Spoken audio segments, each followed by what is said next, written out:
I can say that the year of 2016 was indeed the year of shocks for the market, because there were many unexpected events.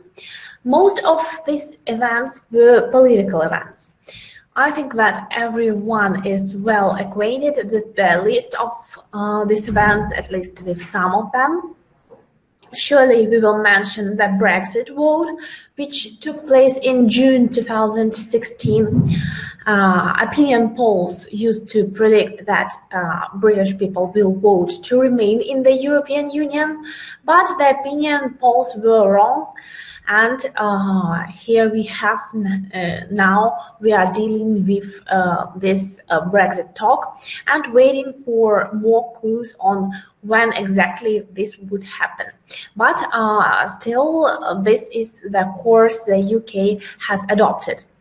Also, there was a surprising victory of Donald Trump in the US presidential election, which took place in November. And also, once again, this is the case when opinion polls failed to predict the correct outcome of this event. There were also some stressful events in Brazil with an impeachment vote against the president, and also some tensions in Turkey as well. These events of political sort created high volatility in the forex market, and actually all hints show us that the same may continue in 2017, and next year we have to work with a kind of similar political reality. On the one hand, what we will see in 2017 will be formed by the consequences of the decisions the public has made in 2016. We will be dealing with Brexit for the United Kingdom, and this will be one of the major topics for those who trade the British pound. Donald Trump will surely have an impact around forex market in general, as it is a huge factor for the US dollar, and we'll speak about it a bit later.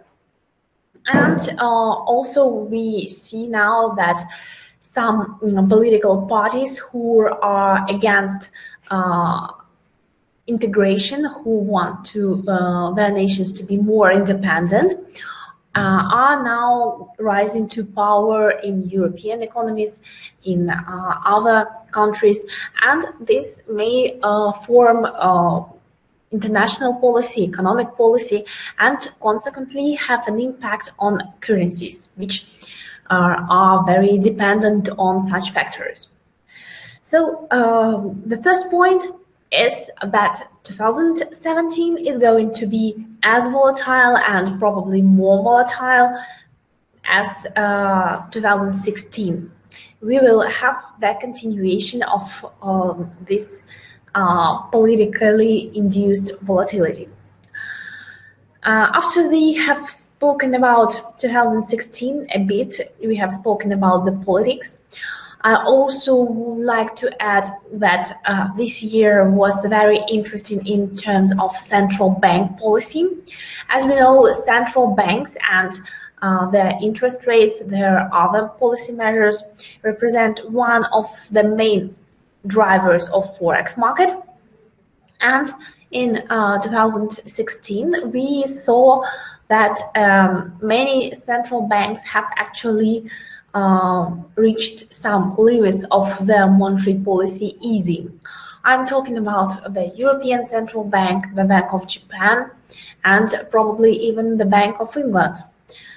The US Federal Reserve, as we have seen this week, has moved towards tightening monetary policy, and it is currently alone in this direction. But such central banks as the Bank of Japan and the ECB have also shown that they can't loosen their monetary policy forever. For example, the Bank of Japan had to use some other methods Besides quantitative easing, the Bank of Japan had to work with long-term yields, and this represents a shift in the central bank's policy. There are many rumors that the Bank of Japan will have to taper its monetary easing next year. And as for the European Central Bank, it has announced a big quantitative easing program and was conducting this program in 2016. But we can see that by the end of the year, despite the fact that the ECB's President Draghi extended QE program, it also announced that beginning with April 2017, we'll have less amounts of monthly quantitative easing in the euro area. And this means that the European Central Bank also sees the end of asset purchases in future and understands that the bond market isn't that great for it to buy bonds every month with such great amounts. As a result of the fact that central banks have reached some limits in their loose monetary policy, and as the policy doesn't really provide great results, inflation is still very low in developed economies, below the target levels, and economic growth hasn't improved that much.